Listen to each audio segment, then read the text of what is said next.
विशेष देख रहे हैं आप, जरा याद करो कुर्बानी। शहादत पर सियासत तो खूब होती है, सरकार मुआवजे का ऐलान करती है, बड़ी बड़ी जांच का भरोसा भी देती है। विपक्ष सरकार को घेरने का कोई मौका नहीं छोड़ती, वक्त की मांग के हिसाब से सड़कों पर भी मोर्चा खोल देती है।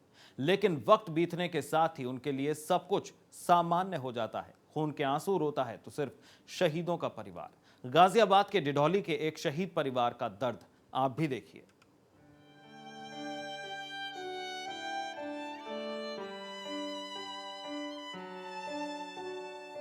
ये है गाजियाबाद के डिडौली गांव के शहीद इंस्पेक्टर नरेंद्र त्यागी का परिवार।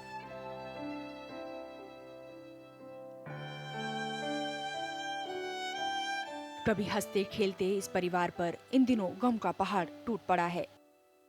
20 सितंबर 2015 को ड्यूटी के दौरान सहारनपुर में सड़क हादसे में नरेंद्र की मौत हो गई थी। नरेंद्र त्यागी को एक ट्रक ने रौंद दिया था। इस हादसे में नरेंद्र की मौके पर ही मौत हो गई थी। देहरादून से आ रहे थे, ड्यूटी पे थे और पोस्टिंग सहारनपुर महिला थाने में थी। और जी ट्रक कुचल के चला गया था, अगले दिन पकड़ा गया। वही थे कमाने वाले घर में। फ़िलहाल तो बच्चे आया पढ़ रहा है, बीवी अकेली है घर पे। नरेंद्र की मौत के बाद सरकार और प्रशासन ने बड़े बड़े वादे तो किए, लेकिन उस पर ठीक से अमल नहीं हुआ। अब इस परिवार का हाल बेहाल है। 52 साल के नरेंद्र त्यागी की अचानक मौत के बाद परिवार के ऊपर दुखों का पहाड़ टूट पड़ा है। परिवार में नरेंद्र अकेले कमाने वाले थे। नरेंद्र के परिवार में उनकी पत्नी सहित 2 बच्चे भी हैं। नरेंद्र अपने पीछे पत्नी के अलावा एक बेटा और बेटी छोड़ गए।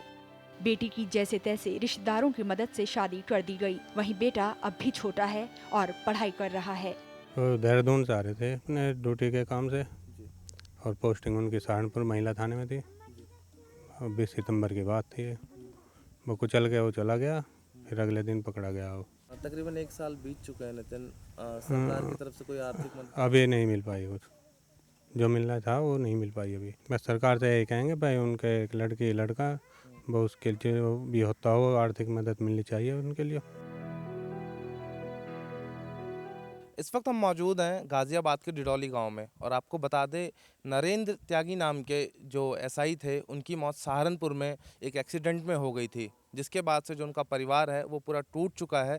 सरकार की तरफ से उन्हें कोई भी आर्थिक मदद अभी तक नहीं दी गई है। गांव के लोग भी इंस्पेक्टर नरेंद्र त्यागी के परिवार की बेहाली से निराश नजर आ रहे हैं। आसपास के लोग भी सरकार से नरेंद्र के परिवार की सुध लेने की अपील कर रहे हैं। उन्हें कोई भी मदद, किसी तरीके की मदद उन्हें नहीं मिल पाई। एक बेटी एक बेटा है, क्या कर पाएगी? बीवी विधवा हो ही गई है, क्या कर पाएगी वो बेचारी? आर्थिक मदद उन्हें मिलनी चाहिए, हर तरीके से, हर सूरत से, हर हाल में मिलनी चाहिए। का साफ तौर पे ये कहना है कि तकरीबन 1 साल तो बीत चुका है, लेकिन सरकार की तरफ से अभी इन्हें कोई भी आर्थिक मदद नहीं दी गई है। और नरेंद्र परिवार में अकेले कमाने वाले थे और उनके जाने के बाद से परिवार बदहाल जिंदगी जीने पर मजबूर है। ड्यूटी के दौरान गाजियाबाद के डिडौली गांव के इंस्पेक्टर नरेंद्र त्यागी की मौत हुई थी, लेकिन सरकार और सरकारी तंत्र के उदासीन रवैये से अब उसका परिवार एक एक पैसे के लिए मोहताज है। ब्यूरो रिपोर्ट के साथ इंद्र सिंह यादव की रिपोर्ट, नेशनल वॉइस। तो इस परिवार का दर्द तो देख लिया आपने। यूपी पुलिस में तैनात हरेंद्र की शहादत ने भले ही उनके गांव वालों को झकझोर कर रख दिया हो, लेकिन सियासतदानों के लिए उनकी शहादत का कोई मोल नहीं था। शायद यही वजह थी कि सरकार ने उन्हें भुला दिया और आर्थिक रूप से कमजोर परिवार को उनकी हालत पर ही छोड़ दिया। हर बार की तरह तत्कालीन सरकार ने वायदे तो किए, लेकिन आज तक उन वादों पर अमल नहीं हो सका।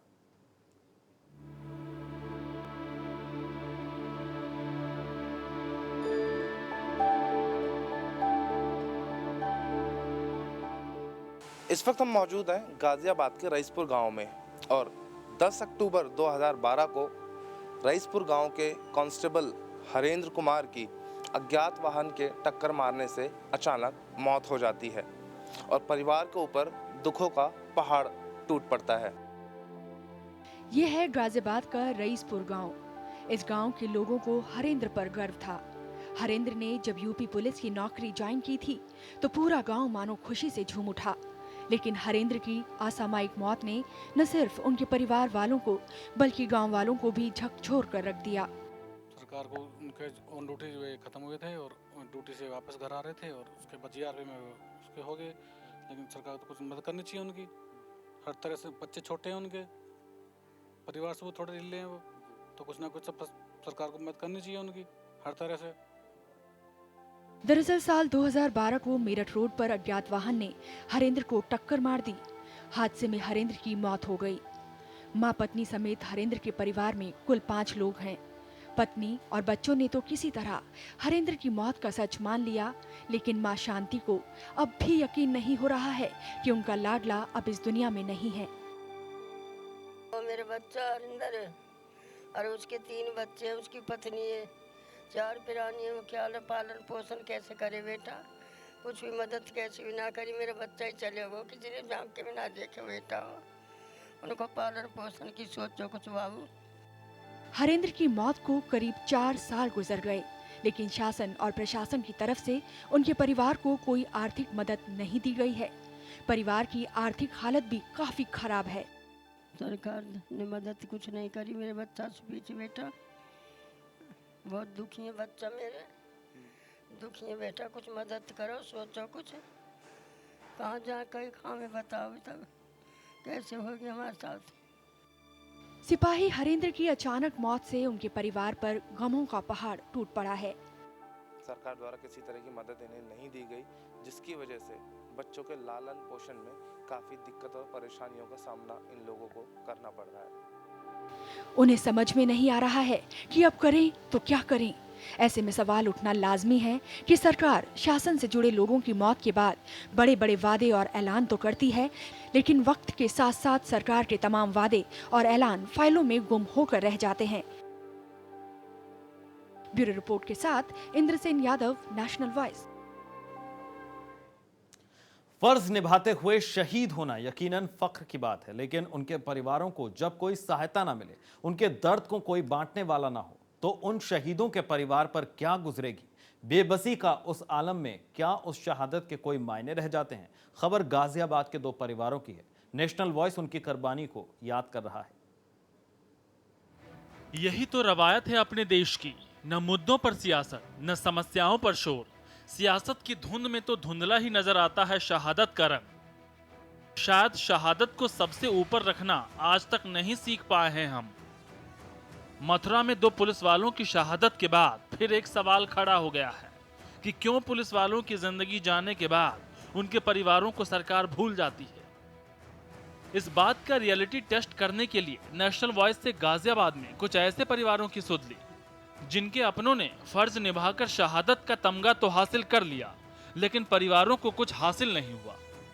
नहीं, ऐसे तो कोई मदद नहीं मिली है। जो पुलिस वालों के लिए होता है कि उन्हें अनुग्रह राशि मिलेगी, सिर्फ वही मिली है। वैसे तो मतलब पापा तो हमेशा करते ही थे, टाइम पे रहते थे, लेकिन अब ये सरकार ये भी नहीं कर रही है कि फाइल में पूरी कंप्लीट सैलरी मिलती है जिनकी एक्सीडेंटल डेथ होती है। लेकिन अब इन्होंने एक नया एक्ट निकाल दिया है कि जिनकी एक्सीडेंट में डेथ होगी उन्हें पूरी सैलरी नहीं मिलेगी। हाँ, तो उनके लिए अलग से व्यवस्था होनी चाहिए, और अगर उनके साथ ऐसा हादसा हो जाता है तो उनकी फैमिली को सरकार की तरफ से फुल सपोर्ट मिलना चाहिए और उनकी मदद करनी चाहिए।